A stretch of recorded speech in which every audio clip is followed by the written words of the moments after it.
आज आपल्याला वीज ही खूप महत्त्वाची आहे आणि गेली अनेक वर्ष आम्ही या खराब झालेल्या पोलचा कंप्लेंट करत होतो, पण आमचे नगराध्यक्ष मंदार शिरसाट यांनी याचा योग्य तो पाठपुरावा केला, आंदोलन केलं आणि इकडचा आणि मारुती मंदिर या ठिकाणचे दोन्ही पोल बदलून देण्याचं आश्वासन दिलं आम्हाला। त्याप्रमाणे गेनू महाराज मंदिरकडचा एक आणि या सौभाग्य शृंगारच्या शेजारी असणारा जो जीर्ण झालेला पोल आहे हा त्यांनी दिलेल्या शब्दाप्रमाणे वचन पूर्ण करून बदलून दिले आहेत। त्यासाठी बाजारपेठातले सर्व लोकांकडून आम्ही त्यांचे अभिनंदन करतो। जशी बाजारपेठामध्ये मोठी अडचण आहे तशी अनेक ठिकाणी जीर्ण झालेले पोल आहेत, ट्रान्सफॉर्मरचे इश्यू आहेत। तर मंदार शिरसाट यांना आमचं एक निवेदन आहे की त्या ठिकाणी सुद्धा तुम्ही योग्य ते लक्ष घालावे आणि त्या लोकांच्या ज्या अडचणी आहेत त्या लवकरात लवकर निरसन करावे ही इच्छा।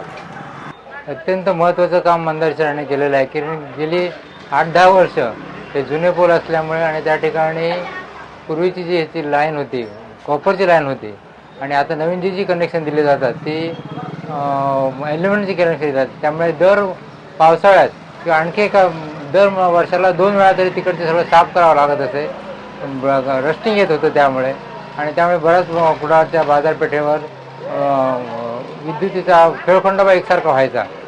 मंदार शिरसाटाने आंदोलन केलं आणि त्याच्यामुळे केवळ हे शक्य झालं, कारण बाजारात कोण काम करायला धाडस करत नव्हतं, कारण प्रत्येक ठिकाणी अडीअडचणी मोठ्या प्रमाणात होत होत्या।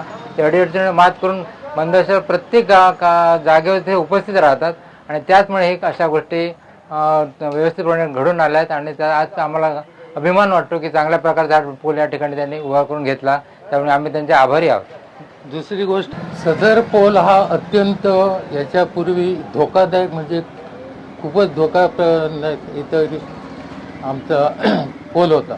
याचं कारण याला लागूनच असलेली जी इमारत आहे गॅनुपसे कॉम्प्लेक्समध्ये, तर ह्या कॉम्प्लेक्समधल्या संपूर्ण भिंतीला शॉक लागत होता, म्हणजे भयानक परिस्थिती तिथे निर्माण होणार होती आणि याच्यासारखा पाठपुरावा आम्ही मंदार शिरसाटांकडे करत होतो।